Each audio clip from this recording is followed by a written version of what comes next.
The USS Oriskany is the only United States aircraft carrier ever deliberately sent to the bottom of the sea. Not lost in battle, not torpedoed, not run aground, the USS Oriskany was towed out into the Gulf of Mexico, wired with explosives, and sunk on purpose by the very Navy that once sailed her. On the 17th of May, 2006, 900 feet of warship, a ship that fought in 2 wars and that men died aboard, settled upright on the seabed off the coast of Florida.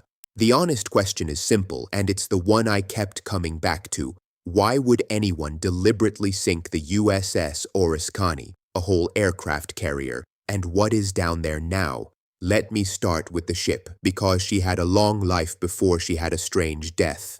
The Oriskany was an Essex-class carrier, part of the most important class of warship in American history. 24 of them were built, and they were the backbone of the United States Navy in the Pacific in the Second World War, and for decades after.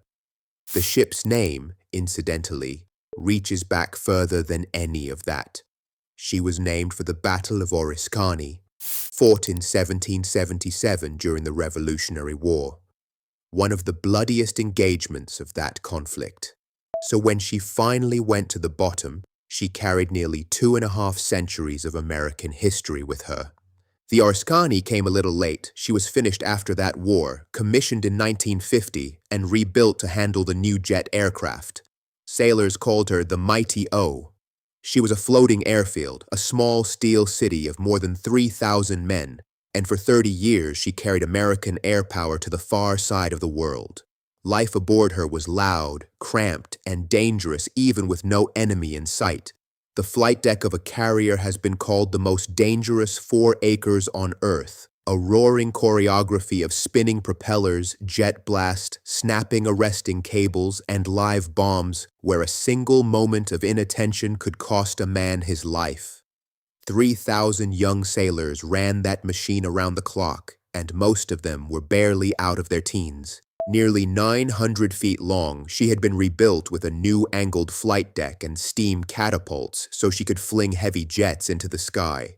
She went to war almost immediately. During the Korean War, the Oriskany ran combat cruises off the coast, her planes flying strikes against targets inland through brutal winter weather. That carrier war off Korea helped inspire James McCain's famous novel The Bridges at Tokori, and the Oriskany herself went on to a kind of stardom. Her deck stood in for the carrier in the 1954 film of that book, and again in the movie Men of the Fighting Lady. For a while, the Mighty O was about as close to a movie star as a warship ever gets, but it was the next war that would define her and nearly break her. In the 1960s, the Oriskany became one of the hardest working carriers of the Vietnam War. She operated from a patch of the South China Sea the Navy called Yankee Station, the designated operating area for Task Force 77, the carrier strike group responsible for air operations over North Vietnam, launching her air wing day after day against heavily defended targets. Her pilots flew the nimble A-4 Skyhawk and the F-8 Crusader fighter into what they called alpha strikes. Big, coordinated raids deep into enemy territory, many of them part of the massive bombing campaign known as Operation Rolling Thunder. And those were some of the most dangerous skies any American aviator ever flew into, thick with anti-aircraft guns and the new Soviet surface-to-air missiles. The Oriskany's air wing paid a terrible price for it. In one stretch of the war, her squadron suffered some of the highest loss rates of any carrier in the conflict. A long roll call of men killed or taken prisoner. Flying off the Mighty O in those years was statistically one of the deadliest jobs in the American military. And then came the day the ship nearly died on her own. On the morning of the 26th of October, 1966, off the coast of Vietnam, a sailor handling magnesium parachute flares was startled, and a flare ignited in his hands. In a panic, he threw it into a locker packed with more flares, and the whole locker erupted. A wall of fire and choking smoke tore through the forward part of the ship. Many of the men who died were experienced pilots, asphyxiated in their bunks below deck after flying combat missions the night before. 44 men were killed. Sailors fought the blaze for hours, and some of them saved the ship by wheeling burning aircraft and live bombs to the edge of the deck and pushing them over the side into the sea. It was one of the worst carrier fires of the era, and it was not alone. The Oriskany fire of 1966, the Forrestal fire of 1967, and the Enterprise fire of 1969, all within 3 years, finally forced the Navy to completely overhaul the way it stored ordnance, trained its crews, and fought fires at sea. The lessons were paid for in hundreds of lives, and the Oriskany's 44 were among the first. The mighty O was not just metal. She was a place where Americans had lived, fought, and died. There is one more piece of her story worth knowing, because it connects her to a name almost everyone recognizes. A young Navy pilot named John McCain had already survived one carrier catastrophe. He was aboard the USS Forrestal in July of 1967 when a fire and explosions killed more than 130 men. He transferred to the Oriskany and flew his A-4 Skyhawk attack jet from her deck. Then, in a coincidence almost too strange to believe, on the 26th of October 1967, exactly 1 year to the day after the Oriskany fire, McCain was shot down over Hanoi on a bombing run launched from this very carrier, captured, and held as a prisoner of war for more than 5 years. The Oriskany sent a great many brave men into the sky, and a great many of them never came back. By 1976, though, the mighty O was old and worn out. The Navy decommissioned her and parked her in the Mothball fleet, where she sat year after year, slowly rusting at her moorings. And here is where the real puzzle of this story begins. Because the Navy had a problem, and it's a problem most people never think about. What do you do with a dead aircraft carrier? You cannot just leave it floating forever. An old carrier is enormous, it is full of hazardous material, and it costs a fortune simply to keep it from sinking on its own. The obvious answer is to scrap it. Cut it up and sell the steel.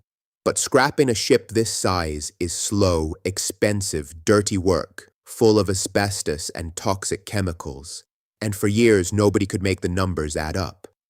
The Oriskany was actually sold for scrap at one point, and the deal collapsed. So she just kept sitting there, decade after decade, a ghost of a ship that nobody knew what to do with, too expensive to keep, too expensive to destroy.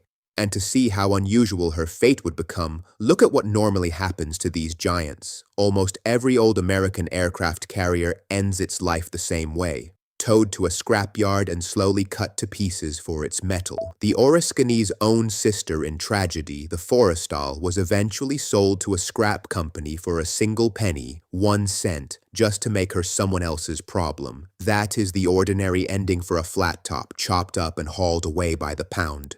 The Oriskany is the only one that got the sea instead. Then someone proposed a very different ending. Don't cut her up, sink her. Turn the dead carrier into an artificial reef. The idea of sinking ships to make reefs was not new. For most of the 20th century, people had been deliberately scuttling old vessels, barges, freighters, even retired warships, to give fish a place to live and divers a place to explore. The United States even had a formal program for it, turning surplus government ships into reefs. Off Key Largo, the Navy landing ship USS Spiegel Grove had been sent to the bottom in 2002 and had quickly become a famous dive site, proof that the model worked. Later, the old missile tracking ship USS Vandenberg would be sunk off Key West to do the same. But nothing remotely the size of an aircraft carrier had ever been attempted. An aircraft carrier is a mountain of steel. If you could clean it up and lay it on the bottom in the right place, you would create in a single afternoon the largest artificial reef in the world. Now, you do not just tow a warship out and blow a hole in it. The preparation took years, and it was the hard part of the whole project. Crews had to strip the Oriskany of everything that could poison the water, fuel, oil, polychlorinated biphenyls or PCBs, loose debris, paint, and miles of wiring and insulation. Environmental regulators and the Environmental Protection Agency, the EPA, went over the plan again and again because the last thing anyone wanted was to turn a war hero into a pollution disaster on the sea floor. Cleaning the ship to a standard safe enough to sink took far longer and cost far more, somewhere in the neighborhood of $20 million, than anyone first expected. The plan was nearly derailed altogether when Hurricane Ivan smashed into the Gulf Coast in 2004, battering the region and pushing the schedule back by years. And through all of it, local leaders in Escambia County, which surrounds Pensacola, pushed the project hard, betting that a sunken carrier could put their stretch of the Gulf Coast on the world's diving map. Finally, in May of 2006, the Oriskany was towed about 24 miles out from Pensacola, Florida, to her chosen spot. Demolition experts placed explosive charges deep in her hull, timed to flood her evenly so she would go down level. And on the 17th of May, the charges fired, the sea poured in, and in roughly 37 minutes, the mighty O slipped beneath the surface for the last time. She did not tumble or capsize. She settled almost perfectly upright on the bottom, just the way she had once sat on the surface. She did, however, sink a little deeper into the soft sea floor than the planners had hoped, which pushed her flight deck farther down than expected and turned the wreck into a more serious dive than first advertised. They began calling her the Great Carrier Reef. So that answers the first half of the question, why she was sunk. Now for the part I find more interesting, what is down there now? The answer is that the Oriskany is more alive in a strange way than she has been in decades.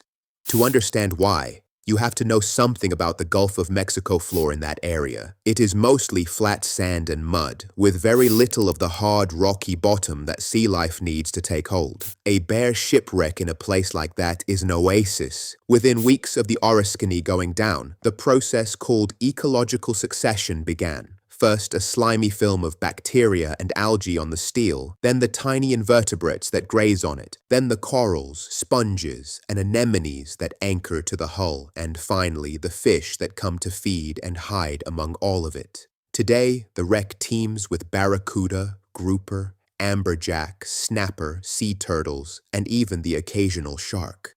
A ship built to launch death now shelters more living things than it ever held sailors, and she became a living laboratory. Marine scientists have studied the Oriskany ever since she went down, watching how quickly bare steel turns into a working reef, how fish populations build, and what a structure this enormous does to the life of the surrounding Gulf.